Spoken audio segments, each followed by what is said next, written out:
Desculpa aí o pessoal de casa aí que estava sem o áudio, mas a gente ia acabar de começar a exposição agora, a gente fez a oração aqui para que o Senhor nos abençoasse, e eu vou só repetir a contextualização aí para que todo mundo possa entender. A gente estava falando no capítulo anterior, né, no capítulo 27 de Mateus, o capítulo da crucificação de Jesus, como no final do capítulo, depois que Jesus morreu na cruz às 3 horas da tarde, José de Arimateia, membro do Sinédrio, pediu ao governador que liberasse o corpo de Jesus, visto que aquele corpo tinha que ser retirado na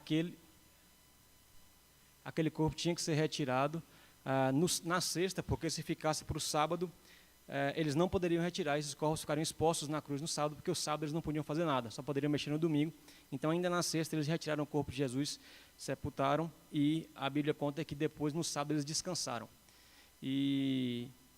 E aí no capítulo 28 vai começar dizendo, verso 1, depois do sábado, tendo começado o primeiro dia da semana, que é domingo, né, primeiro dia da semana, Maria Madalena e a outra Maria foram ver o sepulcro. E aí eu estava falando que Marcos nos conta que além de Maria e Maria Madalena, no caso aqui, Maria Madalena, aquela Maria Madalena de quem Jesus expulsou os demônios, e Maria aqui, Maria, a mãe biológica de Jesus, a mãe de Tiago, a mãe de José, e de Judas, etc.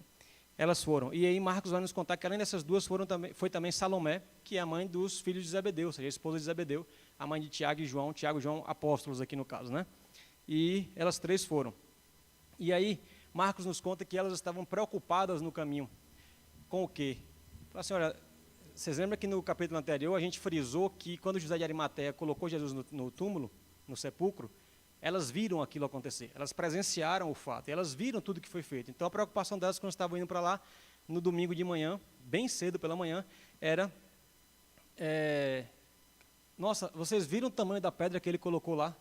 Como é que nós vamos tirar essa pedra? Porque o que elas estavam indo fazer lá? Elas prepararam ervas aí, né, especiarias que iriam lá colocar no corpo de Jesus, que era uma forma que eles faziam com os mortos para tentar, a questão do cheiro, essas coisas assim, conservar, etc., e elas iam fazer isso. Então elas estavam preocupadas, como é que a gente vai fazer isso com o corpo se a pedra que colocaram na porta do sepulcro era uma pedra tão grande? Como é que a gente vai conseguir fazer isso? E aí quando eu comecei a ler, eu fiquei me perguntando aqui, né, pensando comigo mesmo, rapaz, Jesus já tinha falado com esse pessoal que ele ia morrer e ia ressuscitar no terceiro dia. Então sexta, dia 1, sábado, dia 2, domingo, dia 3. Aí eu fiquei pensando assim, se fosse eu, naquele momento ali, domingo cedinho, eu ia trazendo para o nosso contexto, para o cemitério. Não, Jesus vai ressuscitar hoje, porque ele falou que ia ressuscitar. Ele vai ressuscitar hoje, eu vou ficar aqui de plantão esperando ele chegar. Fiquei pensando comigo, né? Mas depois eu pensei, rapaz, como é fácil para mim falar isso. Como é fácil para mim falar que eu teria crido de imediato que Jesus ia ressuscitar naquele dia e eu não ia perder essa oportunidade de ver Jesus saindo ali. E por que é fácil? Porque eu estou falando isso num contexto de algo que já aconteceu. E eu sempre falo isso aqui, já falei isso com vocês outras vezes, como a nossa situação é mais fácil. A gente crê, a gente tem tudo relatado como aconteceu para crer em um Messias que pagou pelos nossos pecados, baseado em algo que já aconteceu. Essas pessoas aqui estavam precisando crer, elas precisavam crer em algo que ainda iria acontecer. Jesus já tinha morrido, mas não tinha ressuscitado ainda, pelo menos não para elas, né? A gente vai ver que ele já tinha ressuscitado, na verdade. Mas isso não tinha acontecido, então a preocupação delas, talvez qualquer um de nós fosse ter. E ao mesmo tempo que eu pensei assim, não, se fosse eu não tinha pensado assim, eu tinha ficado de plantão lá, depois eu pensei, não seria diferente comigo, eu não sou melhor do que elas, e eu entendo por que elas estavam preocupadas, porque era algo absolutamente inusitado de acontecer, por mais que Jesus tinha feito muitas outras coisas, às vezes a gente tem dificuldade de entender, e era isso que estava acontecendo com elas tinham essa preocupação porque justamente, falar agora, depois que tudo aconteceu, é fácil a gente pensar que faria isso, mas era impensável que isso fosse acontecer. E eu fico pensando como nós somos privilegiados, né? Porque nós já vivemos numa época em que tudo isso já aconteceu em nosso favor, tudo isso já foi relatado, e tudo isso foi escrito e organizado em um compêndio aqui, um livro, de tão fácil acesso hoje em dia para todos nós. Várias versões, várias traduções, vários idiomas. Hoje em dia no celular você baixa um aplicativo da Bíblia, ela tem lá na versão que você quiser, você faz comparação, né? Você consegue botar uma versão do lado da outra para comparar o texto, ou seja, tudo isso muito acessível para a gente. E como é mais fácil servir a Deus hoje em dia, comparado com a época que essas pessoas viveram aqui, e ainda assim a gente às vezes negligencia isso, né? ainda assim, às vezes a gente não usufrui de tantos privilégios que nós temos para ter acesso. Nessa época aqui, para as pessoas terem acesso a Deus, elas precisavam do sumo sacerdote, depois do véu do templo. Quando Jesus morreu, nós vimos que o véu se rasgou, ou seja, o espaço está aberto, o acesso está liberado para todos nós, para Deus. Você não precisa sequer de um templo, não que o templo não seja importante, não que a comunhão não seja importante, mas necessitar mesmo, você não precisa de nada para acessar a Deus, simplesmente da sua fé, do seu coração aberto, do seu desejo de buscar. E a gente, mesmo tendo tanta facilidade hoje em dia para ter acesso a Deus, acaba negligenciando isso muitas vezes, não aproveitando desse privilégio que a gente tem, né? E aí o texto continua, verso 2. E eis que sobreveio um grande terremoto, pois um anjo do Senhor desceu do céu e, chegando ao sepulcro, rolou a pedra de entrada e assentou-se sobre ela. Pode passar?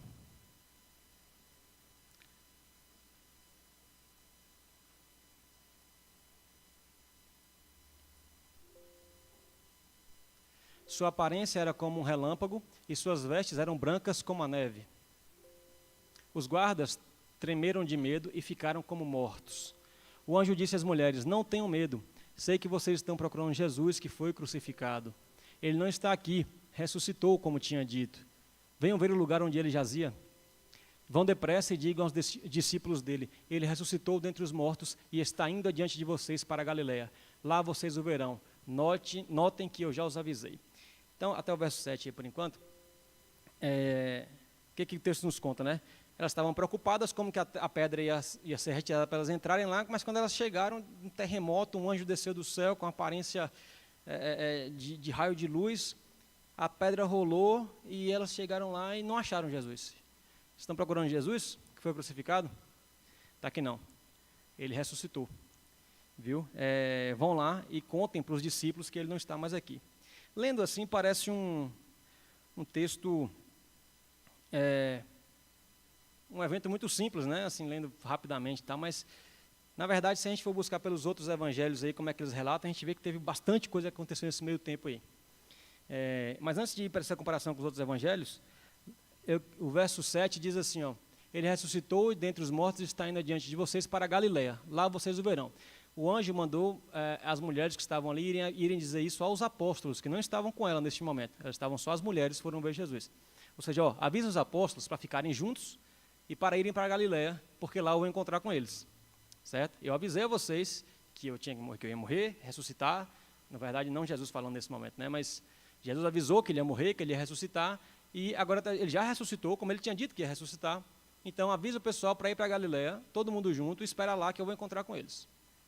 Beleza, mas o que os outros evangelhos vão nos dizer? Põe aí, o projeto é Lucas 24, versos 5 a 8, eu deixei separado aí já. Amedrontadas, as mulheres baixaram o rosto para o chão e os homens lhe... só um detalhe antes de falar. O texto nos conta aí que tinha guardas vigiando. Lembra que eles pediram para Pilatos para liberar uma guarnição de soldados para vigiar o templo, para não correr o risco de, durante a noite, os discípulos irem lá, roubarem o corpo de Jesus e dizerem que ele ressuscitou? Aí Pilatos falou, beleza, vocês têm um destacamento, vocês têm um grupo de soldados que podem levar para lá para vigiar. Então, esses soldados estavam lá quando isso aconteceu, né?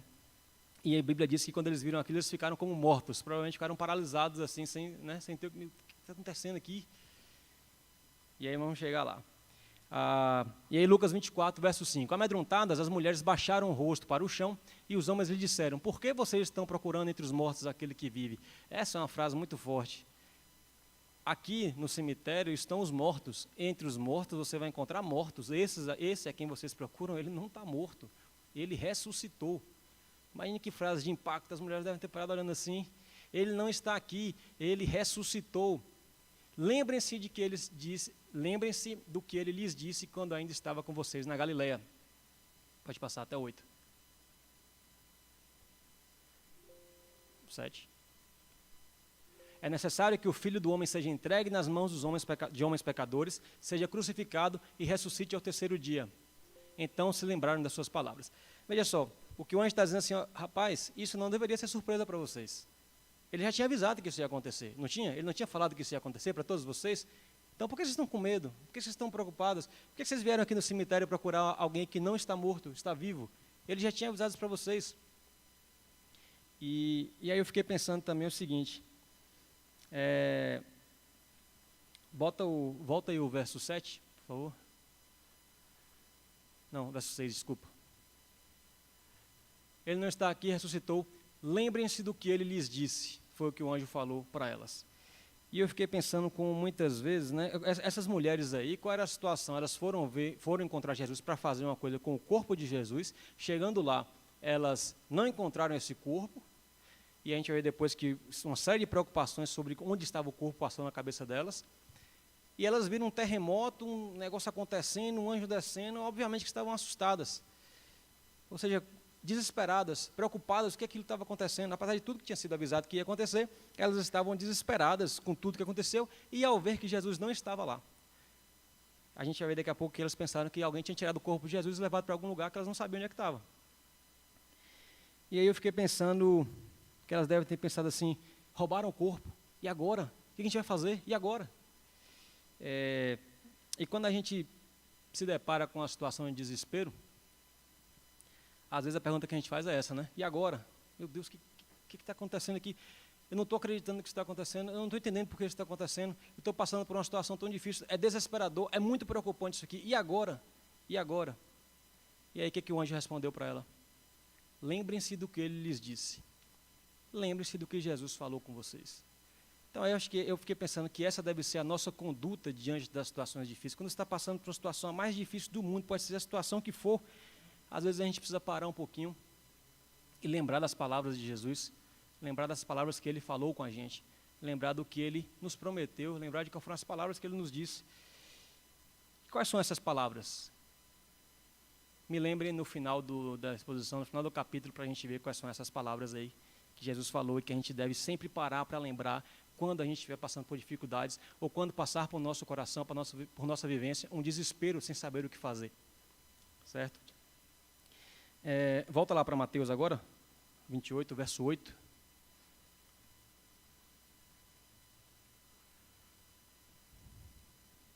As mulheres saíram depressa do sepulcro, amedrontadas e cheias de alegria, ou seja, ao mesmo tempo que estavam com medo, estavam alegres, sem saber o que acreditar. E foram correndo anunciá-lo aos discípulos de Jesus. Até o 10, pode ir. De repente, Jesus as encontrou e disse, salve. Elas se aproximaram dele, abraçaram-lhe os pés e o adoraram. Então Jesus lhes disse, não tenham medo, vão dizer a meus irmãos, que se dirigem para a Galileia, lá eles me verão. Ou seja, mais uma vez, olha, chama os discípulos aí, fala com eles para ficarem juntos e irem para a Galileia, porque lá eu vou encontrar com eles. Não tenham medo, fiquem tranquilos, vão lá falar com eles. Marcos vai nos contar aí que depois que isso aconteceu, apesar de tudo isso, essas mulheres ficaram com medo e resolveram que não iam contar para ninguém. Não contaram para ninguém o que tinha acontecido, porque estavam amedrontadas, preocupadas. E vale ressaltar que o líder dos cristãos tinha acabado de ser crucificado. Então pairava um medo no ar sobre essas pessoas de como os judeus poderiam reagir ou o que os judeus poderiam fazer com essas pessoas se estivessem falando ainda sobre Jesus. Esse Jesus que acabou de ser severamente punido, essa punição poderia vir também a eles. Então o medo pairava na cabeça dessas pessoas. Elas ficaram com medo e não contaram nada para ninguém. Mas, aí Marcos vai nos contar, a gente não sabe se exatamente essa descrição da aparição de Jesus ou não, mas ele vai nos contar que Jesus primeiro apareceu a Maria Madalena, só ela. E aí Maria Madalena foi lá e contou, procurou os discípulos, né? Maria Madalena, aquela de quem Jesus tinha expulsado demônios, ela foi lá e contou aos discípulos que Jesus tinha ressuscitado, que ela tinha visto Jesus. Aí quando eu li isso aqui, eu fiquei lembrando daquele texto, né, em que a gente falou lá sobre o momento em que Maria, supostamente essa mesma Maria Madalena, Maria irmã de Lázaro, derramou perfume lá em Jesus, né? E aí quando Jesus compara ela com Simão, o fariseu, e diz assim, a quem muito foi perdoado, este mais ama. Então, a gente vai ver daqui a pouco que Maria agiu diferente diante de tudo isso. E Maria, diferente das outras, foi lá e contou aos discípulos. Mas Marcos também nos conta que esses discípulos não creram nisso, eles não acreditaram. Chega a dizer aqui, salvo engano, Lucas vai dizer, né, que essas mulheres contaram para os 11 discípulos. Por que 11? Porque Judas já tinha morrido, né? Não tinha mais Judas, então eram 11 discípulos, elas contaram para os 11. E também os demais que estavam juntos. Então Jesus tinha 12 discípulos, um era Judas que suicidou, Mas a Bíblia nos conta que Jesus chamou outras pessoas, e tinha pelo menos 70 pessoas mais próximas ali, dentre os quais estavam, por exemplo, o próprio Marcos, que escreveu, que não era apóstolo de Cristo, mas era discípulo, era seguidor de Cristo, estava com ele ali. E essas pessoas também estavam lá quando Maria voltou e contou para eles. Mas aí Lucas nos disse que quando Maria contou essas coisas para eles, essas palavras para eles pareceram loucura. A mulher está pirada, dizendo aí que aconteceu um monte de coisa, terremoto, a pedra rolou, o anjo sentou em cima da pedra e Jesus falou com ela. Isso aí está parecendo loucura, ou seja, eles não creram. Mas teve um que agiu diferente. Pedro agiu diferente. Quando Maria contou, Pedro saiu correndo em direção ao sepulcro. Pedro falou, não, eu preciso ir lá ver, eu preciso encontrar. E aí quando Pedro chegou lá no sepulcro, Lucas nos conta, que ele chegou lá e encontrou somente as faixas que enrolavam o corpo de Jesus. E eu fiquei pensando, né, por que será que Pedro saiu correndo? Eu acho que Pedro já tinha... Não, ele é impossível, ele tem perfil de líder, mas vocês lembram que quando Jesus encarou o Pedro naquele momento da terceira negação, ele sofreu amargamente, né? Ele chorou amargamente e Pedro deve ter se arrependido. Eu imagino que Pedro estava ansioso para a possibilidade de chegar para Jesus e falar assim, Jesus, eu fiz besteira, me perdoe, pelo amor de Deus, me perdoe, me perdoe, me perdoe. Só que aí, quando Pedro chegou lá, Jesus não estava lá. Encontrou o sepulcro aberto e só os panos que enrolavam a Jesus.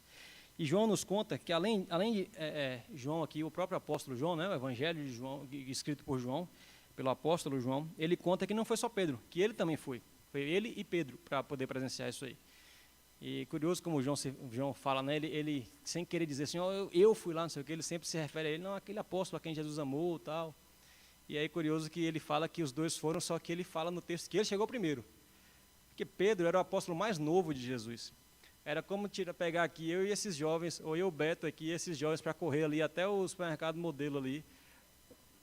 João, eu falei, Pedro? João era o mais jovem, né? Aí os meninos aqui, obviamente, chegariam primeiro que a gente, né, Beto? A barriga ia pesar e tal. E aí João correu na frente e chegou primeiro. Mas é só um detalhe isso aí, né? Os dois chegaram lá no sepulcro. E aí... João nos conta que quando eles olharam, né, e Pedro depois olhou com um pouco mais de cuidado, e eles viram só as faixas de linho e o lenço que cobria o rosto de Jesus. E aí projeta para mim, isso é uma curiosidade para os jovens, obviamente que esse não é o foco do texto, mas eu acho que me chamou a atenção, João 20, verso 7. Eles falam, né, eles viram só as faixas que atavam Jesus, bem como o lenço que estivera sobre a cabeça de Jesus, ele estava dobrado à parte, separando das faixas de linho. Quem lê entenda, jovens, Jesus arrumou a cama quando ele levantou, ó, dobrou o lençolzinho de lado lá, botou lá, então que fica aí o ensinamento, viu? Brincadeira, pessoal, isso não é, obviamente que esse não é o foco do texto, mas não custa, né, também a gente poder ajudar aí, não deixa de ser um aprendizado, né? Jesus, o lenço estava dobradinho lá. Mas voltando aqui ao foco, só que vai ficar um pouco mais claro entender o que aconteceu. João vai contar o quê? Ou seja, Maria voltou lá, falou com eles, certo? Foram Maria, João e Pedro ver o sepulcro. Chegaram lá, não encontraram o corpo de Jesus, o texto diz que os apóstolos voltaram para casa, mas Maria ficou lá. Maria não voltou. Maria sentou na beira do sepulcro, começou a chorar pela perda de Jesus. Daqui a pouco ela olhou de novo, viu 2 anjos lá sentados, um na cabeceira e um nos pés de onde Jesus estava. E quando ela virou para trás, tinha outra pessoa. Apareceu uma terceira pessoa lá, que era o próprio Jesus. Só que a Bíblia diz que ela não reconheceu Jesus.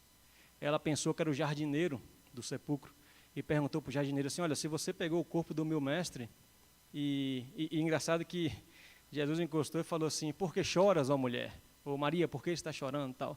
Algo bastante semelhante à forma como ele chegou lá quando foi ressuscitar Lázaro, né? E por que choras? A mulher, não, porque o meu Senhor morreu, foi crucificado, sepultado, e alguém levou o corpo dele, eu não sei onde é que está. Aí ele encostou e perguntou de novo, por que choras, ó mulher? Aí ela disse assim, olha, se você, pensando que era o jardineiro, né? Se você pegou o corpo do meu mestre, me diga onde é que você levou, tal. Aí Jesus fala, Maria. Quando ela olha, aí vem aquela famosa expressão que ela fala, Rabone, que significa mestre, né? Que significa... E aí... quando ela reconheceu Jesus, ela se prostrou aos pés dele, ele fala assim, não me segure ainda, porque ainda não voltei ao Pai, volte para os discípulos, diga a eles que eu estou indo para o Pai meu e Pai deles também. Mais uma vez, é um relato de que Jesus apareceu a ela, né? Aí porque Marcos diz que ele apareceu primeiro a Maria Madalena, e orientando ela a voltar a falar com os discípulos que fossem para, aqui no texto de João não fala, mas baseado nos outros textos, fossem para Galileia para encontrar Jesus. E eu tentei organizar um pouquinho aqui, temporalmente, como isso aconteceu, porque se a gente lê os 4 evangelhos, fica um pouco confuso, né, para a gente entender como é que foi essa sequência dos fatos aí. E fazendo um apanhado geral, eu tentei estabelecer uma ordem aqui para que a gente possa compreender. Então, Jesus morreu, né, tal, foi sepultado, domingo de manhã, bem cedinho, eu não lembro exatamente aonde aqui, mas diz que Jesus ressuscitou na madrugada do domingo, ou seja, na manhã cedinho, Jesus já tinha ressuscitado, mas elas não sabiam, e elas foram, as mulheres foram, Maria Madalena, Maria, Salomé, e João acrescenta, não lembro se é João ou Lucas, acrescenta Joana, uma quarta pessoa, que eu não sei, talvez se refira à mesma Salomé, não tenho informação sobre isso. Mas enfim, elas foram lá ver Jesus, levando as especiarias para botar lá no corpo e tal, e quando elas estavam chegando, elas estavam juntas, lá chegando, aconteceu o terremoto, isso causou medo nelas, os anjos apareceram, deram um recado, elas saíram com medo, as outras duas, principalmente as outras, sem ser Maria, saíram com medo também, e não contaram a ninguém. Maria, com um pouco mais de coragem, foi lá e falou com os discípulos, voltou com João e Pedro.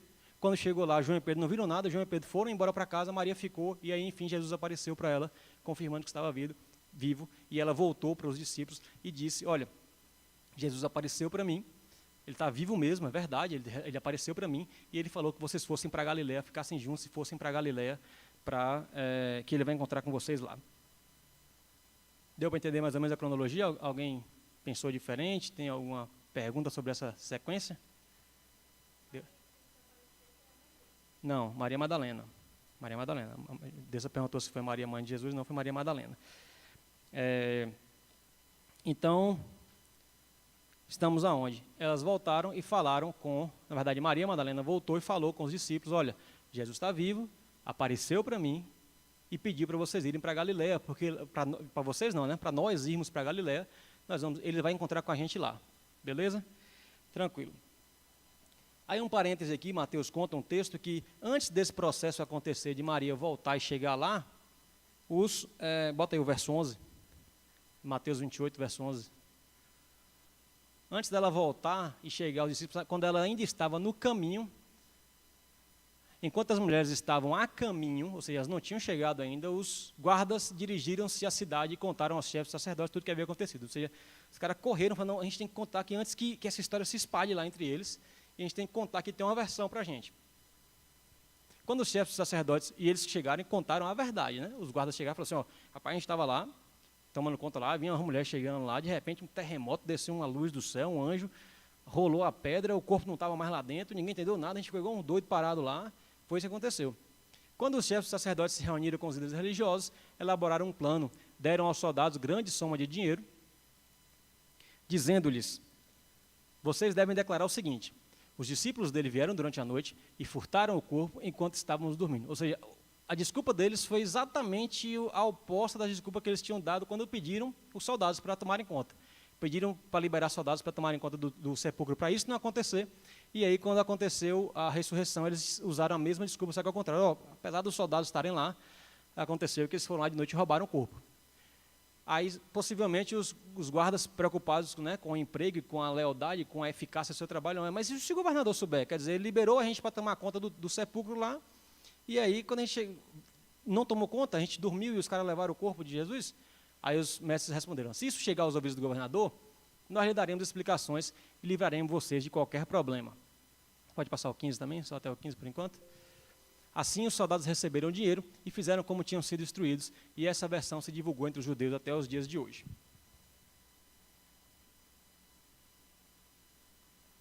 Ou seja, inventaram a mentira para poder abafar a cena que eles viram.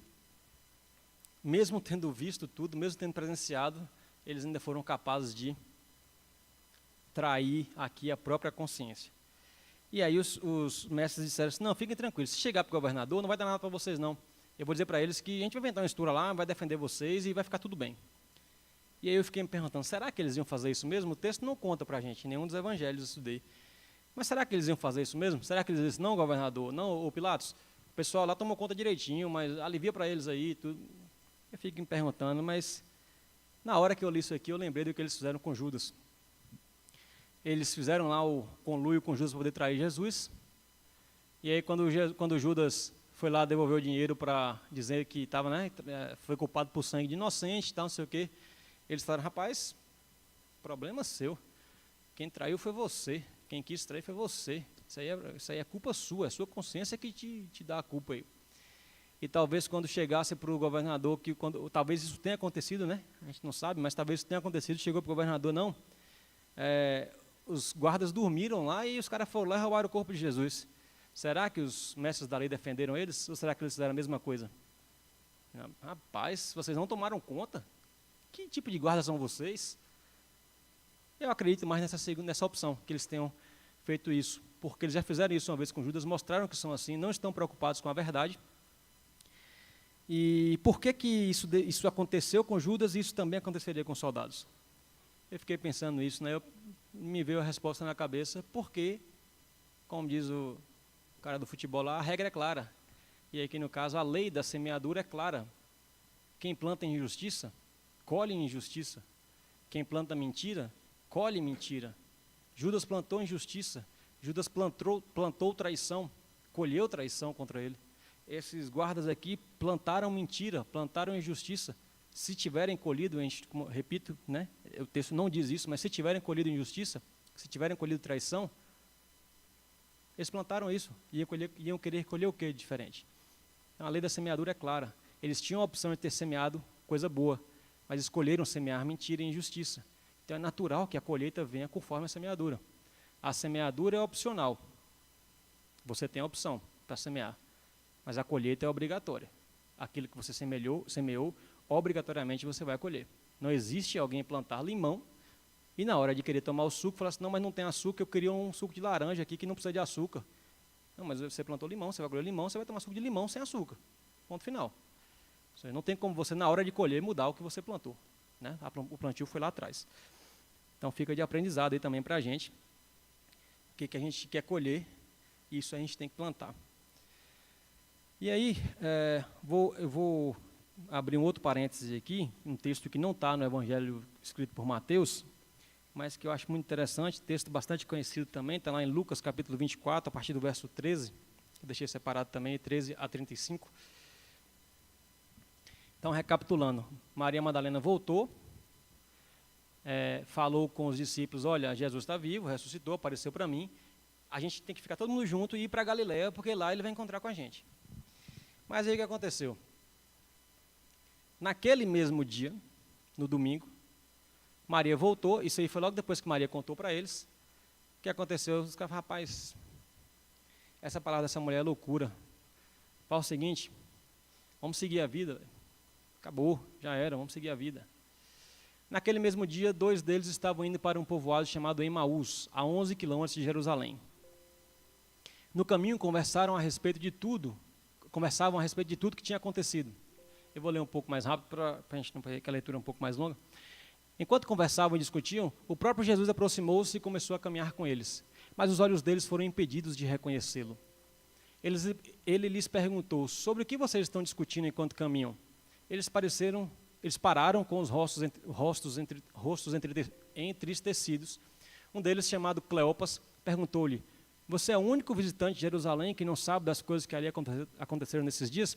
Lembrando que Jerusalém, nessa época, tinha muitos visitantes, que era a festa da Páscoa. Então, os judeus da dispersão, do exílio, que não voltaram para Jerusalém, nesse dia eles vinham para Jerusalém. Essa cidade ficava muito povoada nessa época aí, né? Então, tinha muitos visitantes. Ele falou assim, de todo mundo que veio visitar Jerusalém, você é o único que não sabe o que está acontecendo? Aí ele perguntou, que coisas? Perguntou ele. O que aconteceu com Jesus de Nazaré? Responderam eles. Ele era um profeta, poderoso em palavra e em obras diante de Deus e de todo o povo. Os chefes dos sacerdotes e as nossas autoridades o entregaram para ser condenado à morte e o crucificaram. E nós esperávamos que ele ia trazer a redenção de Israel. E para esse verso aí por enquanto. E hoje é o terceiro dia desde que tudo isso aconteceu. Ou seja, rapaz, a gente tinha acreditado que ele era a redenção do povo de Israel, mas já tem 3 dias, nada. Então, a gente vai partir para Emaús aqui, ver se faz alguma coisa da vida aqui, né? O texto não conta o objetivo pelo qual eles foram para Emaús, mas a gente subentende, né, de acordo com o texto. A gente esperava que acontecesse alguma coisa, 3 dias já não aconteceu nada, então segue o jogo, bola para frente, vamos seguir a vida, né? Já é o terceiro dia desde que tudo isso aconteceu. Pode passar agora. Algumas das mulheres entre nós nos deram um susto hoje, foram de manhã bem cedo ao sepulcro e não acharam o corpo dele, voltaram e nos contaram que tinha tido uma visão de anjos que disseram que ele está vivo. Alguns dos nossos companheiros foram ao sepulcro e encontraram tudo exatamente como as mulheres tinham dito, mas não o viram. Ele lhes disse: como vocês custam a entender e como demoram a crer em tudo que os profetas falaram. Não devia o Cristo sofrer essas coisas para entrar na sua glória? E começando por Moisés e todos os profetas, explicou-lhes o que constava a respeito dele em todas as Escrituras. E aqui esse texto nos deixa escancaradamente claro uma coisa que a gente fala aqui, eu particularmente gosto bastante de falar, que toda a Escritura, quando ele fala assim, volta aí o verso 27, começando por Moisés e todos os profetas. Moisés escreveu os 5 primeiros livros da Bíblia. Então, a Bíblia começa por Moisés e termina com, no caso aí, a Bíblia nesse momento, era o Velho Testamento, tá, pessoal? O Novo Testamento estava acontecendo, né? Então, essas coisas, obviamente, ainda iam ser escritas depois, não existia esse registro. Então, a Bíblia para eles era Gênesis, escrito por Moisés, ao último livro do Novo Testamento, Malaquias, escrito por um profeta. Então, desde Moisés e todos os profetas, explicou-lhes que constava a respeito dele em todas as Escrituras. Ou seja, claro e evidente que toda a Escritura, inclusive as leis mosaicas, as regras do Velho Testamento, apontavam para uma coisa que haveria de vir, apontavam para a necessidade do Messias, para a vinda do Messias e para a redenção. Toda a Escritura, de algum modo, aponta para Jesus. O Velho Testamento aponta para Jesus, que haveria de vir e fazer tudo aquilo, e o Novo Testamento aponta para Jesus, que fez tudo isso, por isso devemos crer. Então, às vezes a gente quer ler a Bíblia, o Velho Testamento especialmente, e seguir aquilo ali às riscas, entendendo que o Velho Testamento por si só se explica, mas o Velho Testamento ele não pode ser completo sem a conclusão dele. Se todo o Velho Testamento aponta para Jesus, e toda a Escritura, de Moisés aos profetas, consta a respeito de Jesus em todas as Escrituras, tudo é voltado para Jesus, tudo isso se cumpre na pessoa de Jesus. E é por isso que a transição da aliança ocorreu com a vinda de Jesus, e os nossos comportamentos hoje, em termos de leis, é diferente dos judeus. É por isso que a gente não guarda o sábado, porque todas essas coisas, é por isso que a gente não tem restrição, é por isso que a gente não vai para Jerusalém na festa de Páscoa, é por isso que a gente não vai para Jerusalém na festa do Tabernáculo, no Pentecostes, por isso que a gente não vai para lá, porque a aliança mudou. Tudo apontava, o apóstolo Paulo escreve que essas coisas eram sombras de coisas que haveriam de vir. Que coisas? Jesus veio, consumou, tudo estava voltando para ele. Agora é uma nova aliança. Mas isso é tema para outra conversa. Passa o verso 28 aí. Ao se aproximarem do povoado para o qual Jesus estava indo, para qual estavam indo, Jesus fez como quem ia mais adiante. Eles estavam chegando lá na cidade, Jesus deu uma acelerada no passo e o pessoal pensou que Jesus ia vazar, né? Mas eles insistiram muito com ele, fique conosco. Quer dizer, eles não sabiam que era Jesus, né? Eles pensavam que aquele homem ia vazar. Mas a conversa estava tão agradável, não, rapaz, fica com a gente aí mais um pouco, fique conosco, pois a noite já vem e o dia já está quase findando, então ele entrou para ficar com eles.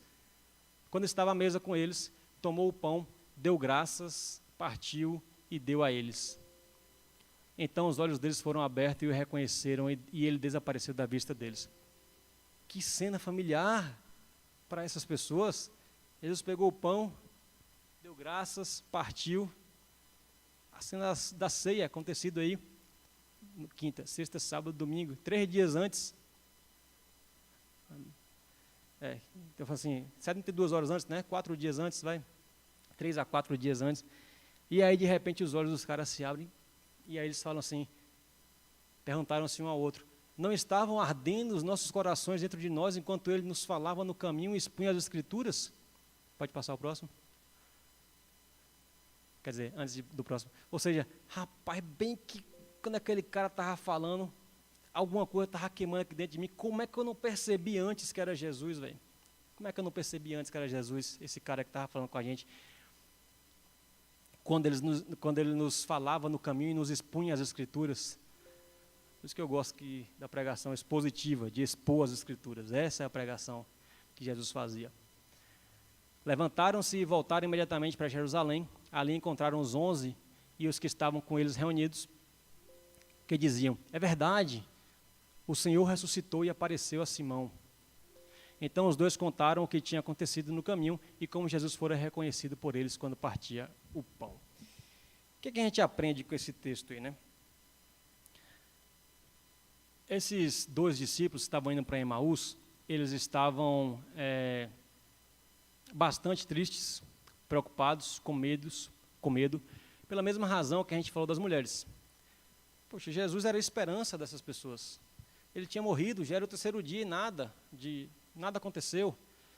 Mesmo com esses boatos aí de que ele ressuscitou, a gente não viu nada, a gente está partindo aqui, a gente está triste.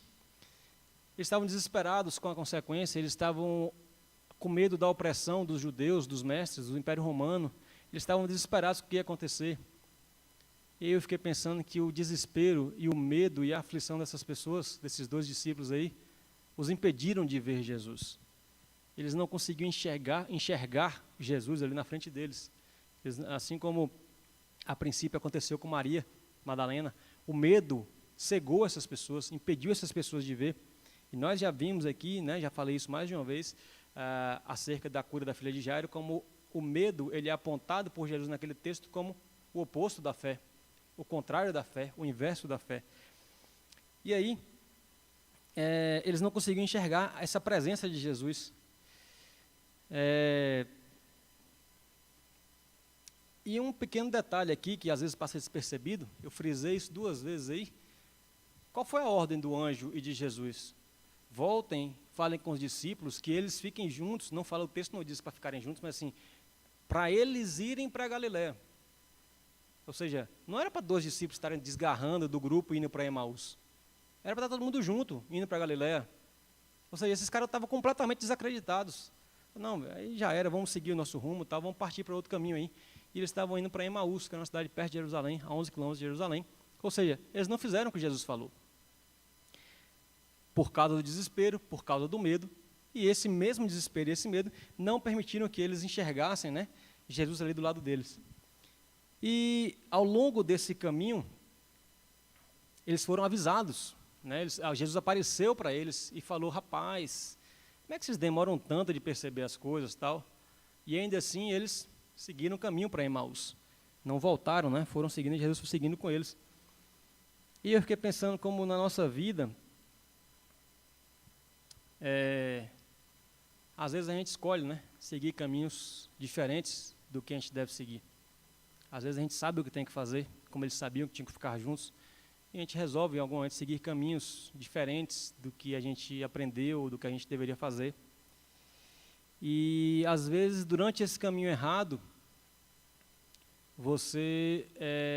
nós, né, somos avisados que está errado.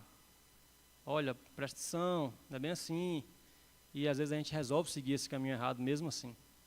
Às vezes a gente resolve seguir um caminho longe de Deus, longe do estudo da palavra, longe do adorno espiritual, preferindo outros tipos de adornos passageiros e para esta terra.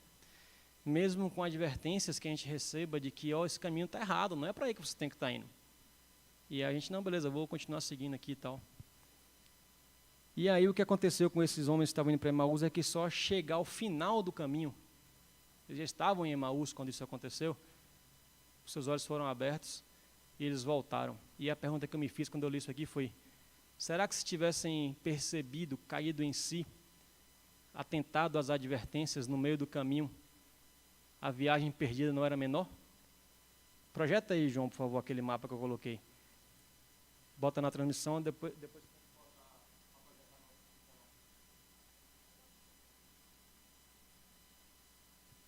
Ou seja, eles foram avisados no meio do caminho. Você está indo para o caminho errado, você está indo para lá, quando você tem que ir para outro lugar. E aí, se você perceber isso no meio do caminho, o prejuízo é menor, né? Eu vou botar um mapa da região aí, na época. Aí. Não sei se vai dar para eles verem, não. Mas eu marquei aqui com a setinha azul embaixo, Jerusalém, e com o quadrado laranja lá em cima, a Galileia. Emaús é a cidade logo acima de Jerusalém. Aí o que eu estava pensando, né? Eles estavam em Jerusalém, porque Jesus foi crucificado em Jerusalém, né? Na parte de fora de Jerusalém, e aí resolveram tomar o caminho sozinho, por conta própria, de Jerusalém, vou botar aqui embaixo, de Jerusalém. Eles foram para Emaús, sozinhos, para dar um novo rumo na vida. Se tivessem percebido no meio do caminho, ou percebido os sinais que alguém deu para eles, teriam voltado e o prejuízo era menor. Naquela época, Emaús é mais perto da Galileia do que Jerusalém.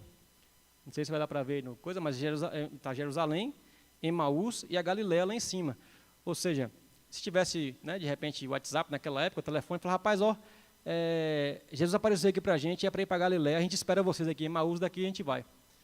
Mas os caras não tinham essa possibilidade, eles não perceberam o aviso, eles foram para Emaús, chegaram no final, só no final seus olhos foram abertos, quando já estava todo o caminho errado, voltaram para Jerusalém, para depois subir para Galileia de novo, que era onde Jesus ia encontrar com eles. E eu fiquei tentando fazer um paralelo disso com a nossa vida, né? Como eu falei, às vezes a gente toma esses caminhos errados, é avisado no meio do caminho e se recusa a perceber, fecha os olhos para não perceber o caminho que a gente está tomando errado, mesmo com todos os sinais, todos os avisos que a gente recebe, às vezes do pai, às vezes da mãe, às vezes de alguém mais próximo, às vezes do pastor, mas resolve todo o caminho até o final. Só que esse caminho até o final, no caso da nossa vida, a cada passo que você dá, uma consequência pode acontecer. E quanto mais tempo a gente demorar de perceber que o caminho está errado, mais consequências a gente pode ter desse caminho errado. Ou seja, mais longa e trabalhosa vai ser a viagem de volta para a gente desfazer tudo aquilo de errado que a gente fez. Às vezes prejudicando outras pessoas, às vezes atrapalhando a vida de outras pessoas, e a gente tem que voltar ao caminho resolvendo tudo que a gente fez, muitas vezes, quando a gente cai em si. Então, cabe a nós vigiar e orar, como Jesus nos ordenou, para que a gente não erre o caminho, ou se eventualmente a gente tomar o caminho errado, que a gente fique atento aos sinais e às advertências que o próprio Jesus nos faz, como fez com esses apóstolos aí. Porque quanto mais tempo a gente demorar de perceber o caminho errado, maior e mais trabalhoso será o caminho de volta. Maior será o prejuízo desse caminho errado. Mas talvez alguém pode pensar, rapaz, para mim já era, já peguei o caminho, já cheguei até o fim, já trilhei o caminho todo errado aqui.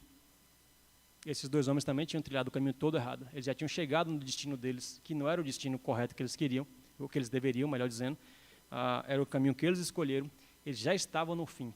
Então, ainda que eu ou você estejamos todo errado no caminho, longe demais do caminho original, distante, às vezes nas últimas consequências da nossa escolha, ainda é tempo de os nossos olhos serem abertos, como Jesus deu graças naquele pão, e os olhos deles se abriram. A mesma coisa pode acontecer conosco, que por mais distante que eu esteja do meu caminho que eu deveria estar, ainda há tempo para voltar.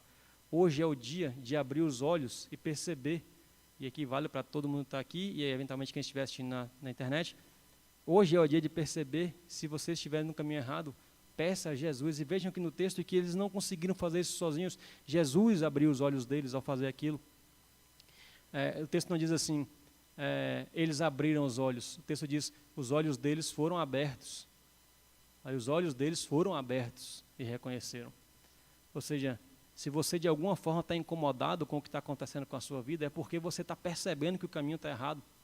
E ainda que você tenha dificuldade de enxergar que esse caminho está errado, peça a Jesus, porque é Ele quem abre os nossos olhos para que a gente possa voltar ao nosso caminho. Ainda há tempo de voltar. Esses homens já tinham chegado em Emaús, fizeram todo o caminho de volta. E quando fizeram todo o caminho de volta, alegres disseram para os seus pares, olha, Jesus, é verdade, Jesus apareceu. E aí, certamente, depois disso, eles partiram para a Galileia, né? Bem mais para cima, onde eles deveriam encontrar Jesus, lá no mar da Galileia, no mar de Tiberíades, que é um dos locais onde começou o chamado, onde Jesus voltou ao início de tudo, onde ele chamou essas pessoas, lá que ele voltou para falar algumas coisas que a gente vai ver depois. Então, hoje é o dia que a gente pode clamar a Deus para abrir os nossos olhos, para que a gente retorne ao caminho correto. Volta lá para Mateus agora, capítulo 28, verso 16.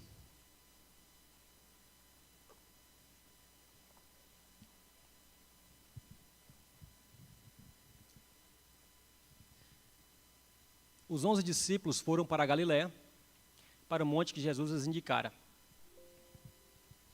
Quando o viram, o adoraram, mas alguns duvidaram. Então Jesus aproximou-se deles e disse: foi-me dada toda a autoridade no céu e na terra. Lembre que alguns duvidaram quando elas falaram, e agora alguns duvidaram quando Jesus apareceu. Volta aí, por favor. Volta 17. Quando viram, o adoraram, mas alguns duvidaram. Pode passar agora. Então Jesus aproximou-se deles e disse: foi-me dada toda a autoridade no céu e na terra.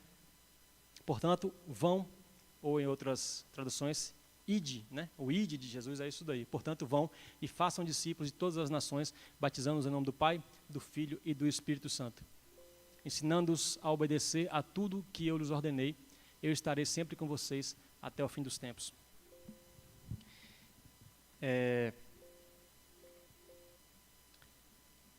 O texto diz aí que alguns o adoraram, mas alguns duvidaram. Mas não explica muito bem o que aconteceu. Mas João explica no evangelho dele como é que foi essa questão de alguns duvidaram. João fala que eles estavam trancados, estavam a portas trancadas em um lugar. E mesmo com as portas trancadas, Jesus entrou e falou: paz esteja com vocês. E o que significa, né? Jesus saudou 2 vezes aos judeus, aos apóstolos, dizendo: paz esteja com vocês. Jesus quis dizer assim: rapaz, vocês estão desesperados? Fiquem em paz, galera. Fiquem em paz. Eu não falei com vocês que tudo isso ia acontecer. Fiquem em paz, tenham paz. Só que, pelo que João conta aí, na primeira vez que Jesus apareceu, Tomé não estava com eles. Estavam 10 discípulos, Tomé não estava, por algum motivo. E aí, quando Tomé chegou, os discípulos contaram para ele que Jesus tinha aparecido, mas ele falou assim: rapaz, se eu não ver as marcas do prego, se eu não botar o dedo na ferida da mão, nas feridas dele, eu não vou acreditar. E aí João conta que apenas 1 semana depois, Jesus apareceu novamente, de novo, eles com portas trancadas. Jesus apareceu, os saudou novamente, chamou Tomé e falou: Tomé, olha aqui, bota o dedo aqui, toca aqui, como foi? Pare de duvidar e creia. Eu não vou botar esse texto não, para Tomé. Pare de duvidar e creia. Ou seja, e aí ele vai dizer: bem-aventurados, porque você viu, você creu. Felizes ou bem-aventurados aqueles que não viram e creram.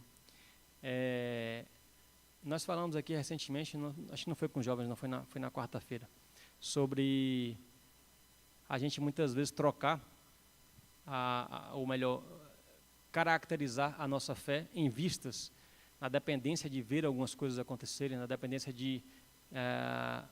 ou seja, eu pego algo que é transcendental, de cima para baixo, de Deus para mim, não enquadrado em uma única dimensão do mundo, não enquadrado debaixo desse sol, algo que vem da eternidade de Deus para nós, e eu condiciono isso a coisas que são restritas a este mundo, seja ela sinais e prodígios vistos na igreja, a cura de doenças, bênçãos financeiras, bênçãos de relacionamento. Todas essas coisas são boas, todas essas coisas Deus pode fazer, e quando Ele quer fazer, Ele faz. Mas não é nisso que se baseia a nossa fé. Nossa fé se baseia em acreditar nas palavras dEle. E quais são, tanto que os objetivos de Cristo em fazer qualquer sinal ao longo do seu ministério, e os sinais que Ele ainda faz hoje, nunca foram que a fé dependesse disso, mas que isso comprovasse especialmente para aquelas pessoas que nunca tinham ouvido falar dele, que era o que acontecia nesse início do ministério aqui. E às vezes a gente se faz como essas pessoas que nunca ouviram falar em Cristo, porque para eu crer, de fato, eu preciso ver as coisas acontecendo. Será que tudo que já aconteceu não é suficiente para que a gente creia, independente de qualquer resposta para este mundo, baseando a nossa fé naquilo que é mais importante, que é imperecível e que é eterno, que é a salvação que ele já nos deu, quando ele falou, tetelestai, está consumado. Tem uma parte aí, deixa eu ver onde é que está aqui. Depois eu vou localizar aqui, para falar sobre essa questão dos sinais, né? Então, depois de tudo isso aí que Jesus, né, apareceu aí voltando para o texto de Mateus, que Jesus apareceu, tal, eles puderam, inclusive, João, acho que é João que conta que eles, depois de tudo que Jesus falou, vendo Jesus ali, eles ainda estavam com dificuldade de acreditar, e aí Jesus prova que está vivo, perguntando para eles, vocês têm alguma coisa para comer aí? Estou com fome. Aí os caras dão um peixe assado para ele, ele come. Lembra quando ele ressuscitou a filha de Jairo? A primeira coisa que ele fez, levanta, anda, deu uma coisa para ela comer. Já está viva, tem que comer. E, salvo engano, né? Foi essa história. E aqui o texto nos conta que, como eles ainda não estavam crendo, Jesus pediu comida para provar que ele estava vivo. Ele estava vivo. Queria comer porque era vivo, literalmente vivo, né? Não era um espírito que estava aparecendo, tal. Ele estava vivo, ele ressuscitou corporalmente, né? E não só ele, a gente viu que quando Jesus ressuscitou, ou melhor, quando Jesus morreu na cruz, o Mateus nos conta que muitos santos foram ressuscitados e apareceram para pessoas de Israel naquele dia, né? Então o milagre foi realmente muito amplo. E aí ele ordena, quando ele aparece, ele ordena o id, né, que eu falei. Vão para todo mundo, façam discípulos, ensinando a obedecer tudo que eu ensinei, e eu estarei com vocês até o fim dos tempos. E aqui eu quero voltar para aquilo que eu falei no começo.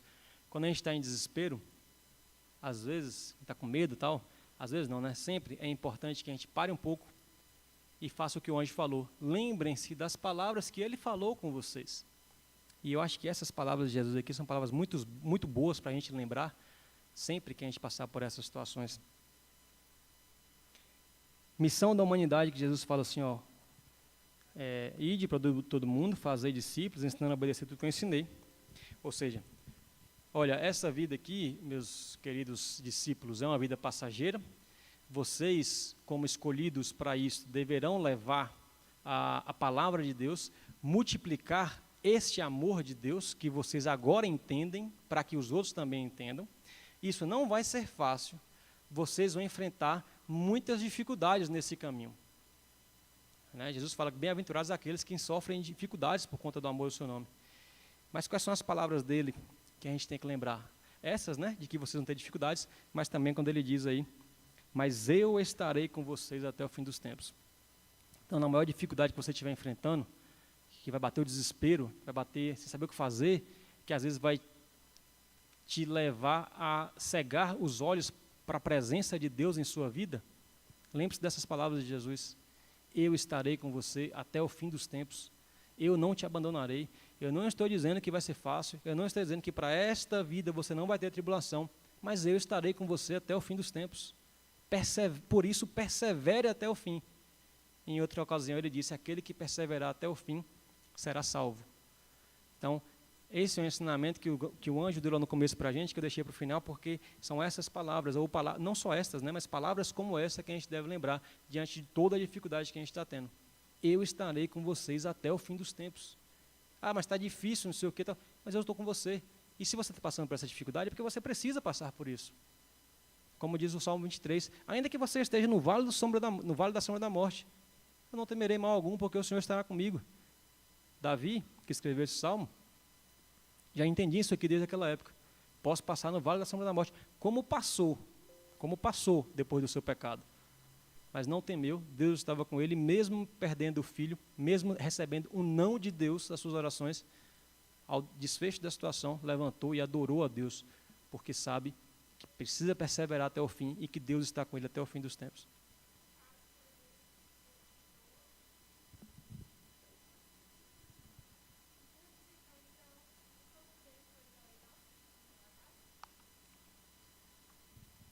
Não, Enoque, Deus está perguntando se o corpo de Jesus foi igual à situação de Enoque. Enoque não passou pela morte. Então,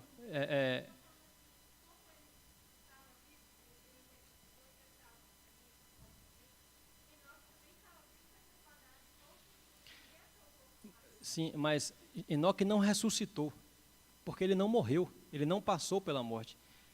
Jesus venceu a morte. Ele matou a morte. Exatamente, Jesus apareceu em carne. Enoque nunca mais ninguém viu, e a Bíblia nos conta que Enoque foi, assim como Elias, né, não experimentou a morte e está com Deus. Desde então foi chamado para Deus, mas a sua carne não apareceu. Agora, onde está o corpo de Enoque e de Elias, aí a Bíblia não nos explica.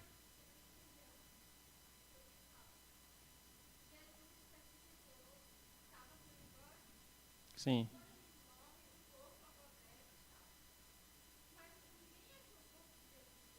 Claro que achou o corpo de Jesus, eles estiveram com Jesus no corpo de Jesus.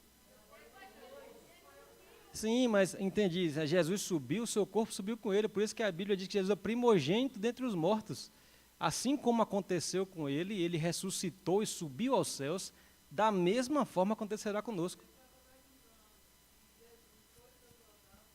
Não, ele subiu em glória, ele não é igual a Elias e Enoque. Elias e Enoque, eles não passaram pela morte. Jesus morreu, ressuscitou corporalmente, sendo por isso primogênito dentre os mortos, ou seja, dentre nós.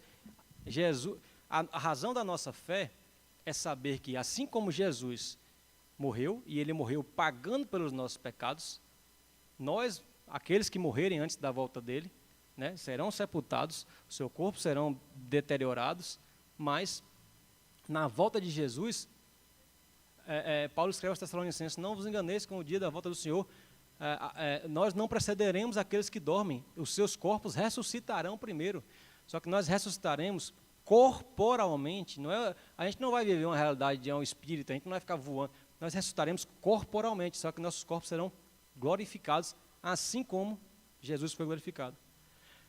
Quando Maria abraçou ele na porta do sepulcro lá, que ele falou assim: não me segure ainda, porque ainda não subi para o Pai, irei para ter com ele na minha glória. Jesus foi glorificado e subiu. Salvo engano, em Filipenses, né, aquele texto que fala que ele não tomou por usurpação, ser igual a Deus, tal, se despiu da sua glória. Depois ele foi glorificado novamente com o Pai. E esta é a razão da nossa fé, porque se ele avisou tudo isso que ia acontecer, e isso aconteceu, da mesma forma ele avisou com a gente, por que não vai acontecer? Essa é a razão da nossa fé. Foi excelente a pergunta para abrir o debate, porque assim, aquilo que eu estava falando não se baseia em coisas de que Jesus pode me dar para esta vida. A minha fé não se baseia nisso. A minha fé se baseia em crer que ele sabe o melhor para mim para esta vida, mas o mais importante de tudo é que, assim como ele morreu, foi sepultado, ele ressuscitou corporalmente, sendo o primogênito dentre nós, porque nós passaremos pela mesma experiência, com exceção daqueles que estiverem vivos quando Jesus voltar, né? Que os seus corpos só serão glorificados, eles não serão ressuscitados porque não terão morrido ainda. Talvez nesse momento apareça Elias e Enoque para poder, né, ainda vivos, vamos dizer assim, não tem como a gente dar essa resposta aí. Não sei se agora eu consegui responder, ou alguém quer fazer algum comentário, alguma opinião sobre isso? Não? Semana passada os jovens participaram tanto, hoje estão tão quietinhos aí. Então, vamos nos lembrar das palavras de Jesus. Ele disse que estará conosco até o fim dos tempos, e é nisto que a gente deve apoiar a nossa fé, mesmo no momento de dificuldades.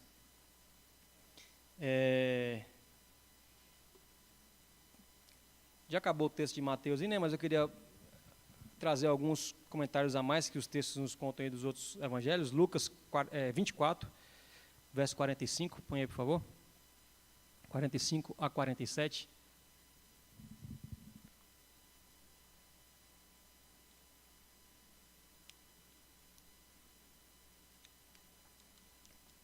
Aí quando Jesus já está conversando com os discípulos, né, na hora do id dele, o texto fala que eles tinham dificuldade de compreender, né, ele fala assim: lembra que as escrituras dizem que o filho do homem, o Messias, o Cristo, deveria morrer, ser sepultado, ressuscitar, etc, etc, etc. Aí Lucas diz assim: então lhes abriu o entendimento para que pudessem compreender as escrituras. É mesmo, rapaz, a escritura dizia isso, agora que eu estou entendendo o que ia acontecer. Passa o próximo aí. Até o 47. E lhes disse: está escrito que Cristo haveria de sofrer e ressuscitar dos mortos ao terceiro dia, e que em seu nome seria pregado o arrependimento para perdão dos pecados a todas as nações, começando por Jerusalém.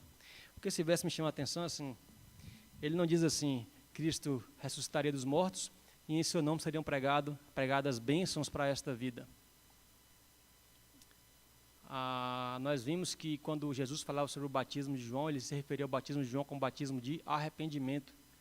E ele diz assim, ó, eu ressuscitei e vocês vão para o mundo pregar arrependimento. O objetivo do Evangelho não é manter o ser humano no meio do pecado e confiar, simplesmente dizer, não, Deus amou, pagou o pecado de todo mundo, tal, está tudo bem, não precisa fazer nada. Não. O Jesus manda a gente sair para pregar o arrependimento. Por isso é que eu costumo falar, e falo sempre com vocês, que Evangelho não é passar a mão na cabeça. Evangelho é confronto o tempo inteiro, é confronto. Vou citar de novo aqui C.S. Lewis. Se você procura uma religião que te dê conforto, definitivamente eu não te recomendo o cristianismo. O cristianismo de verdade não visa passar a mãozinha na sua cabeça e dizer assim, não, tudo bem, você faz isso, você faz aquilo, você é pecador, não preocupa não, está tudo bem. Jesus morreu por você na cruz e você está salvo. Não é esse o evangelho que Jesus ensinou. Nesse texto está claro. Jesus não ensinou assim, vão lá para o mundo e avisam as pessoas que estão todos salvos, que está tudo bem, que não precisam se preocupar, que eu morri na cruz por isso, está todo mundo salvo. Nós vimos quando ele falou lá na ceia, esse é o cálice da minha aliança que será derramado por muitos. Quem são esses muitos? Esses aí, que se arrependerem. Portanto, não preguem para essas pessoas que, não, Deus é amor, não sei o quê, ou seja, como o pastor gosta de falar, não prega só a rosa, prega os espinhos também. Evangelho é confronto, é dizer assim, meus irmãos, o que Jesus está falando aqui é que a gente precisa refletir a nossa vida, é que a gente precisa vigiar e não errar o caminho, é que a gente precisa buscar que Ele abra os nossos olhos para que a gente identifique o pecado ao nosso redor, não só ao nosso redor, mas o pecado dentro de nós, para que a gente entenda que não deve ser assim, que a gente se arrependa disso e que a gente abandone esse pecado e passe a viver para a glória do nome de Deus. Porque, em última análise, o pecado nada mais é do que a busca da glória pessoal, da obediência à carne. E se a gente está vivendo buscando o pecado, é porque a gente esqueceu de glorificar a Deus. Então, o que Jesus está dizendo assim, arrependam de terem buscado glória pessoal e passem a viver para glorificar a Deus. Esta é a pregação. Qual é a razão da pregação? Arrependimento. Arrependimento de pecados. Certo? O texto, na minha opinião, é muito claro aí para contestar vamos dizer assim, a nova forma de cristianismo que tem sido inventada ultimamente. A forma do cristianismo coach, da pregação coach. Com todo respeito aos profissionais de coach de outras áreas que não do evangelho, mas coach no evangelho não combina. O coach no evangelho é aquele que quer dizer que você é o centro de Deus, que o centro de Deus é satisfazer a sua vontade, ou como alguns pastores aí dizem que o ser humano é a fraqueza de Deus, que Deus não suporta um coração quebrantado, ou seja, se você quer muito alguma coisa, quebrante o seu coração, e Deus, mesmo que Ele não queira te dar, Ele vai te... Não, meu irmão, não é isso não é evangelho, viu? Sinto informar que não é isso não. Evangelho. Não, que Deus não aguenta as lágrimas do crente. Tem uma música que falei, né? O pessoal canta muito. Como é? Chora que a vitória vem, como é? Algo nesse sentido assim. Ou seja, o crente quando chora o Senhor responde. Não precisa você se corrigir, não precisa você perceber o seu erro, não precisa se arrepender, não precisa você se humilhar diante dele, não precisa você é um filho. É igual, eu me lembro daqueles pais e mães que criam as crianças assim, né? Não, meu filho chorar, eu dou o que ele quer. Vai ver as consequências depois, meu amigo. E se Deus ama você, não são essas consequências que Ele quer. Por isso que o autor de Hebreus escreve que assim como o Pai verdadeiro corrige o seu Filho, o Senhor nos corrige. Então, quando você estiver passando pela correção, se alegre, porque é Deus amando você. E busque entender o motivo dessa correção, entender aonde você errou, se arrepender disso, voltar atrás, aí sim a vitória vem. Mas lembrando que muito mais importante do que qualquer vitória para esta vida, passar no vestibular, no caso dos jovens aí, arrumar uma esposa para casar, ganhar um dinheiro, arrumar um emprego bom, tal, isso tudo é muito bom. Eu não estou dizendo que vocês não devem buscar a Deus por isso, mas nada se compara ao principal Nada que é temporário, o seu emprego temporário, a sua vida nesse mundo é temporário, a sua riqueza é temporária, o seu casamento neste mundo aqui, ainda que ele dure a sua vida inteira, não é eterno, porque esta vida não é eterna. Agora a salvação sim, essa é eterna. E nada pode se comparar a isso. Se você somar todas as coisas deste mundo, não dá a eternidade. Certo? Gostei de uma explicação do pastor Hernandes Dias Lopes, né, quando ele fala sobre a eternidade. Acho que eu já falei isso com vocês uma vez. Se você pegar 10 milhões de anos e tirar um ano desses 10 milhões de anos, não é mais 10 milhões de anos. É 9.999.999 anos. Mas se você tirar a eternidade e tirar dessa eternidade 10 milhões de anos, sobra a eternidade ainda. A eternidade não é calculável, pessoal. Isso, nada se compara a isso. É isso que a gente deve ter em mente, é isso que a gente deve focar. E, perto já do final aí, né, Marcos diz que quando Jesus apareceu aos discípulos, ele censurou a incredulidade, né, deles, né, questionou a incredulidade deles, né, corrigiu, ordenou o ide, essas ordens que a gente já falou, e ele falou que vão para todo mundo, prega o evangelho, e os sinais e prodígios vão acompanhar vocês em tudo que vocês forem fazer.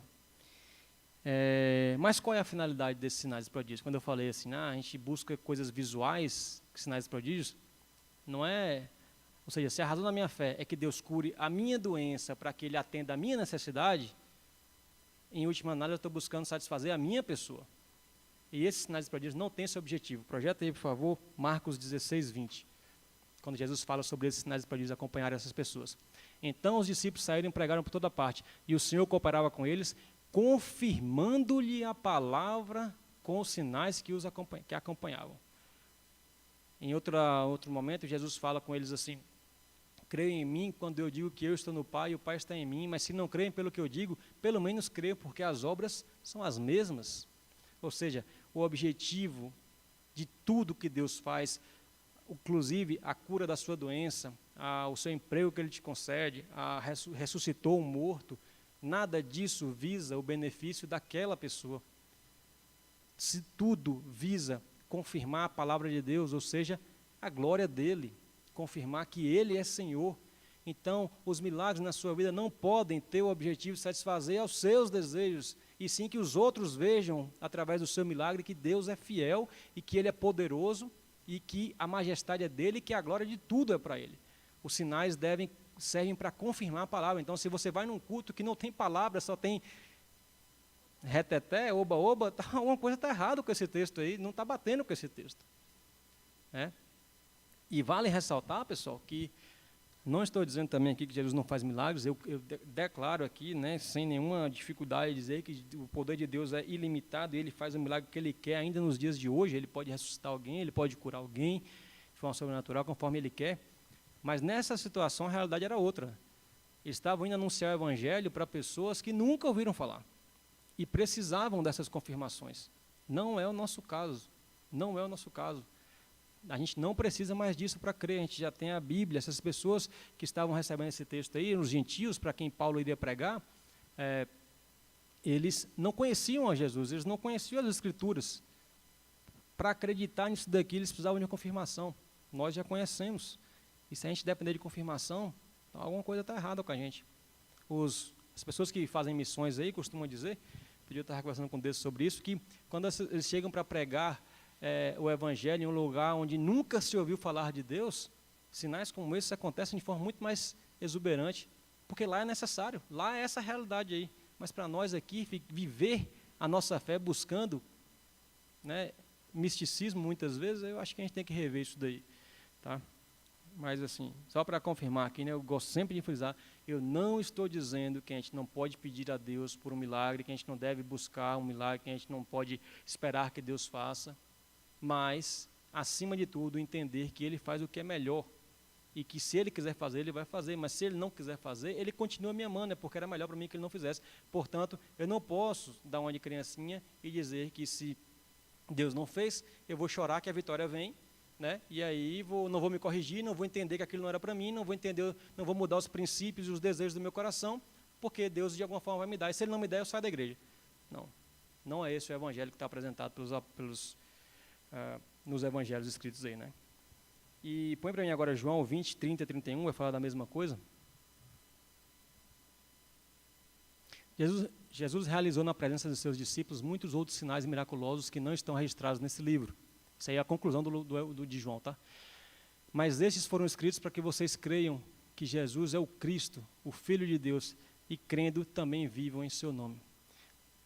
João diz assim, esses milagres foram feitos porque aquelas pessoas queriam que fizessem.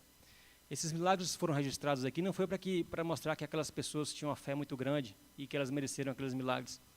Não, pessoal, esses milagres foram registrados nesse livro aqui para que vocês creiam no nome do Cristo, no nome de Deus. E que mais? Projeta lá de novo. Depois de crerem, que mais?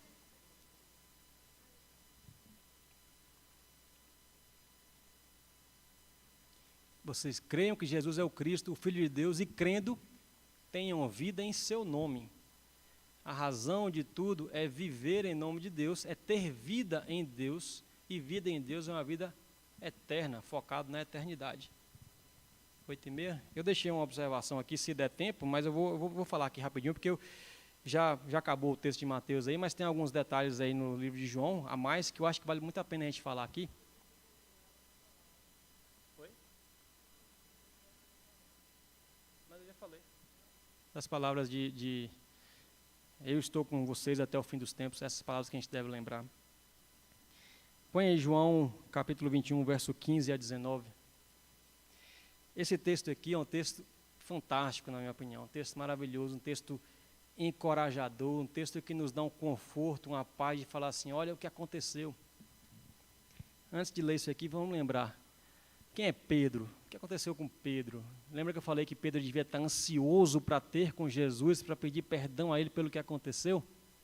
E aí esse texto aí nos conta que lá no mar de Tiberíades, no mar da Galileia, estava de noite, os apóstolos meio desanimados, nada acontece. Eu não sei eu não tenho como afirmar, me parece que sim, mas se essa descrição é assim a aparição, em que momento isso aconteceu, vamos dizer assim. Mas eles foram falar assim, não, rapaz, Pedro falou assim, vou pescar. Pescar, está tudo igual aqui, não muda nada, eu vou pescar. E aí os outros falaram, não, a gente vai com você. Aí eles foram, passaram a noite no mar da Galileia pescando. No outro dia de manhã não pegaram nada. E aí quando eles voltaram, tinha um cara sentado na areia lá. E aí falou com eles, né? Falou assim, ó, joga aí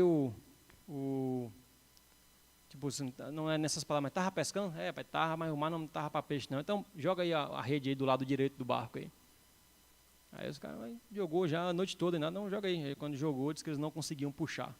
Tinha, salvo engano, 135 peixes grandes, fora os pequenos, né?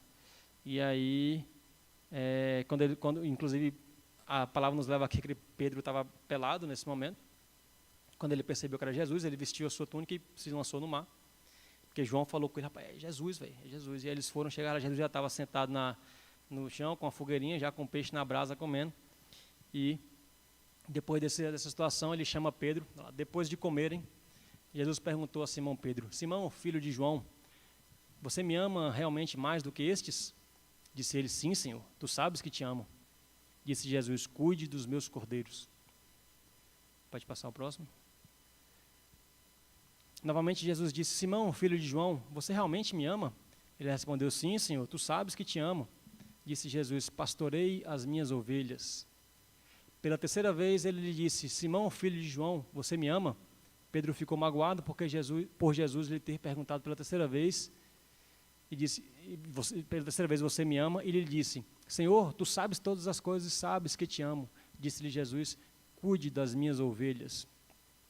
Digo-lhe a verdade, quando você era mais jovem, vestia-se e ia para onde queria, mas quando for velho, estenderá as mãos e outra pessoa o vestirá e o levará para onde você não deseja ir.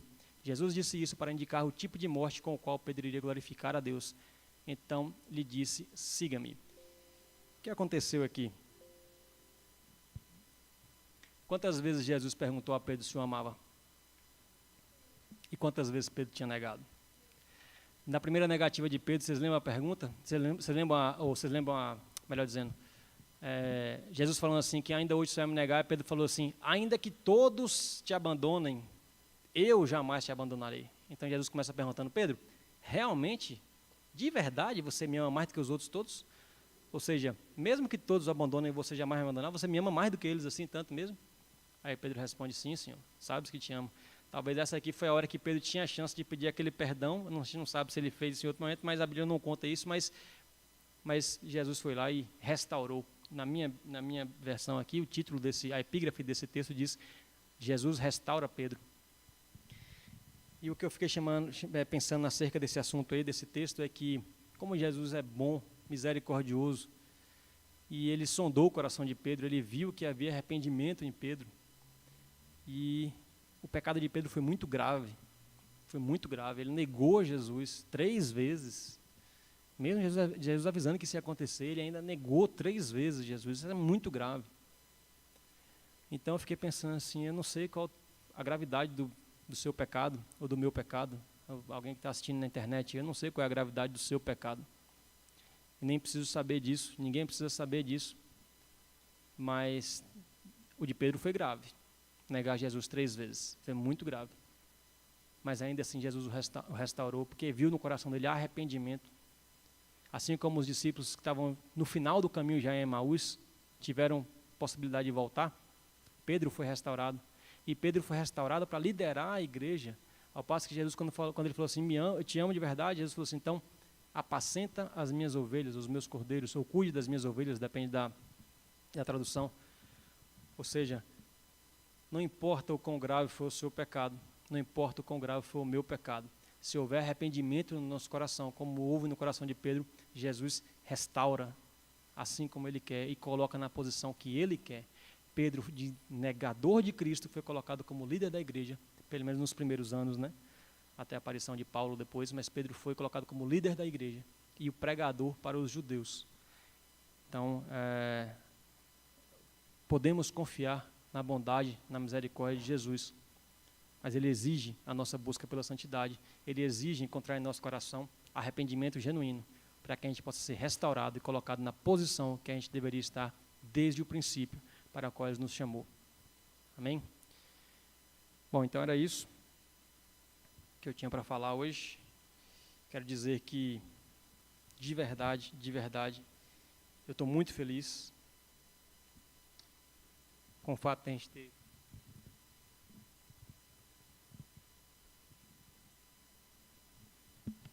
conseguido terminar e aprender tanto de Jesus. Desculpa. Estou muito feliz mesmo por essa oportunidade que a gente teve. Não sou mais a mesma pessoa de quando a gente começou. Eu realmente fui transformado por esse evangelho. Minha cabeça mudou muito depois de tudo isso. Nunca tinha estudado o evangelho dessa forma como a gente teve que estudar para fazer esse projeto. Desejo que todos tenham tido proveito de tudo isso. E agradeço mesmo pela oportunidade aí, a liderança dos jovens, a igreja também, e a todos vocês que participaram, desejando profundamente do meu coração que tenha sido útil para a vida de vocês. E vamos orar, né, para finalizar mais esse trabalho, pedir que Deus continue nos direcionando aí nos próximos projetos. Eu queria chamar o irmão Leone ali no púlpito para mim, por favor, para direcionar uma palavra que a gente preparou.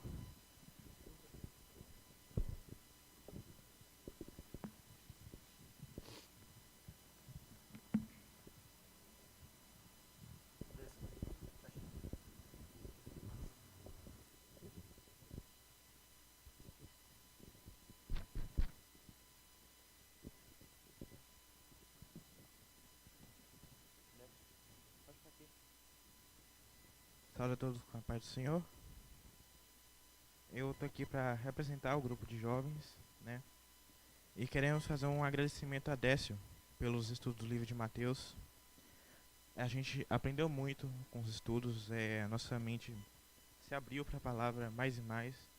E eu preparei aqui um versículo que está lá em Filipenses capítulo 2, versículo 13, que diz assim: pois é Deus quem efetua em vocês tanto o querer quanto o realizar, de acordo com a boa vontade dele. Em nome do Departamento de Jovens, nós agradecemos a você, Décio, por trazer e pregar o Evangelho. Com os estudos, nós aprendemos muito das Escrituras, tiramos várias dúvidas e com certeza adquirimos entendimento e sabedoria. Para finalizar, eu separei uma fala de um palestrante muito importante, não me vem à cabeça o nome agora, mas diz assim: cancele o entretenimento da igreja, dispense a equipe do teatro, livre-se do candelabro, apague as luzes coloridas, coloque o púlpito de volta no centro e levante-se como um homem, abra a Bíblia e pregue. Eu acho que essa frase desse pastor te resume em muitos fatores.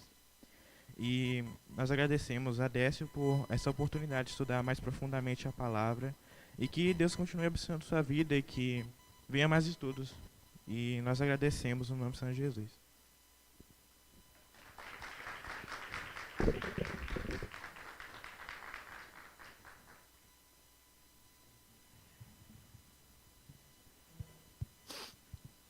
Eu agradeço pelas palavras. Glória a Deus por tudo, de verdade, glória a Deus por tudo. E quem tem que agradecer, na verdade, sou eu. Porque nós estamos escorrendo na frente das câmeras aqui. Quem tem que agradecer de verdade sou eu, porque eu tenho certeza que eu não teria estudado como eu estudei, se não fosse o incentivo assim, de estar compartilhando com vocês, se não fosse a reunião dos jovens. Se não houvesse aqui esse grupo de jovens, eu tenho certeza que eu não teria dedicado tanto a estudar. E eu tive muito... Obrigado, irmão. Eu tive muita intenção de compartilhar com a vida de vocês. Eu acho que igreja é isso. Igreja é compartilhar com a fé do irmão. Igreja é estar juntos. Quando Jesus falou aí para os discípulos estarem juntos na Galileia, e depois ele fala que os discípulos não saiam de Jerusalém enquanto não fossem revestidos do Espírito Santo, ele não precisava disso. Jesus não precisava que os discípulos estivessem juntos para abençoá-los. Jesus poderia visitar cada um individualmente e ao mesmo tempo fazer o que ele quisesse. Porque Jesus é Deus, ele é onipotente, ele é onipresente. Então por que Jesus haveria de pedir aos discípulos que estivessem todos juntos? É porque os discípulos precisavam estar juntos, para contribuir com a fé um do outro. E eu fico muito feliz de ter vocês aqui hoje. Eu quero dizer que vocês contribuem grandemente com a minha fé, que esses estudos nos aproximam de Deus. E, portanto, sou eu que tenho que agradecer essa oportunidade de verdade. Que Deus abençoe a todos. E eu queria chamar, pode ser Deus ou minha mãe para vir orar aqui, que eu não vou conseguir, não. Para a gente agradecer a Deus e finalizar esse trabalho. Obrigado, gente. Obrigado por tudo mesmo. Que Deus abençoe a todos e que tudo seja para a honra e glória de Deus, genuinamente. Vou passar o mesmo microfone, porque a minha mãe convive comigo todo dia. Graça e paz, queridos. Amém? Todo mundo emocionado, mas vamos ficar alegre, né? Porque, na verdade, o choro é de alegria, de gratidão. Eu não estou aqui como mãe de Décio, né? Eu estou aqui como direção e coordenação do departamento, ajudante aí do departamento. Mas eu não posso deixar de dizer para vocês que eu desejo que a mãe de vocês sintam a alegria que eu sinto no meu coração, né, de poder ver o meu filho pregando o Evangelho do Senhor, compartilhando, né, esses estudos, mas, acima de tudo, pregando o Evangelho do Senhor, que todos vocês, né, estudando dessa forma, compartilhando esses estudos, que todos vocês possam também, têm condições, estão aprendendo, estão estudando, e, de repente, a cada etapa, né, um de vocês estarem aqui também trazendo estudos, compartilhando estudos. E, acima de tudo, viver o que prega, é isso que Deus falou. Porque o Evangelho é isso, não é só você abrir a boca e falar, né? Viver o que prega, apesar de eu ser suspeita como mãe, de Deus ser suspeita como mulher, mas muitos aqui conhecem e sabem que a gente se esforça, né? Ninguém é perfeito, mas a gente se esforça para isso. Então, eu desejo de coração que vocês realmente aprendam e compartilhem aonde vocês estiverem. Aqui a gente pode ter esses momentos aqui de compartilhar, né, aqui na igreja com vocês, mas isso não pode ficar só aqui dentro da igreja, né, nas 4 paredes aqui. Isso tem que ser compartilhado aonde vocês estiverem, seja na escola, seja com o vizinho, aonde quer que vocês estejam. Amém? Que Deus abençoe a cada um, que vocês possam realmente aproveitar e absorver em todo o tempo, que ouvirem, ainda que seja 2 minutinhos da palavra de Deus, que vocês possam absorver e viver, colocar em prática em suas vidas. Vamos orar? Santo Deus, nós temos, ó Pai, somente a te agradecer, Deus, por esses momentos na tua presença, por essas reuniões de jovens que temos feito, que temos participado, que temos compartilhado aqui, Senhor, a tua palavra, Deus, o teu evangelho. Que verdadeiramente o Senhor guarde esta palavra, este ensinamento em cada coração, desde o ministrante da tua palavra, desde o palestrante, até todos, ó Pai, que estão presentes aqui, aqueles que não têm vindo, que estão em casa. Em nome de Jesus, completa alguma dúvida, alguma coisa, esclarece o que ficou faltando, ó Deus, porque nós somos falhos, mas Tu és perfeito, Tu és completo. Que Tu possa completar ao coração de cada jovem, Senhor, a Tua palavra, e que ela possa ser verdadeiramente guardada nos seus corações, para que eles não pequem contra Ti, para que a sua fé aumente, para que a cada dia das suas vidas eles possam se lembrar das Tuas palavras, como foi dito nesta noite, que lembremos das palavras de Jesus, que disse que estará conosco em todo o tempo, que disse que nos ajudará em todo o tempo, até a consumação dos séculos. Em nome de Jesus, ó Pai, abençoa cada jovem, ó Deus, as suas famílias, os seus pais, todos os seus familiares, que o Senhor venha abençoá-los, e que o Senhor venha usá-los como instrumento Teus, aonde quer que eles estejam, ó Pai. Em nome de Jesus, sabemos que nem todos os pais são cristãos, ó Deus, mas eles já conhecem a Tua palavra e podem levar o Teu evangelho para, Deus, arrependimento dos seus familiares. Em nome de Jesus, te agradecemos pela vida de cada um que está aqui, os que estão em casa. Te agradecemos, ó Deus, como coordenação, ó Deus, pela oportunidade de que o Senhor tem nos dado, Senhor. A Beto, Carla, Dessa, Décio e a mim, que estou junto com eles ajudando. Obrigado por essa oportunidade que é preciosa, Deus, diante de Ti. É preciosa porque muito temos aprendido de Ti. Em nome de Jesus, te pedimos que abençoe as nossas vidas e dai-nos um restante de noite na Tua santa presença e também um dia amanhã de adoração a Ti. Porque amanhã é dia, ó Deus, de estarmos, ó Pai, adorando. É mais um dia, mais uma oportunidade que o Senhor nos dá de estarmos adorando o Teu santo nome. Em nome de Jesus, te rendemos graças por tudo e te agradecemos por tudo. Em nome de Jesus. Amém. Certamente que a bondade e a misericórdia nos seguirão todos os dias na casa do Senhor para sempre. Amém. Nós vamos encerrar a transmissão. Quero pedir vocês para ficar só um minutinho, é rapidinho.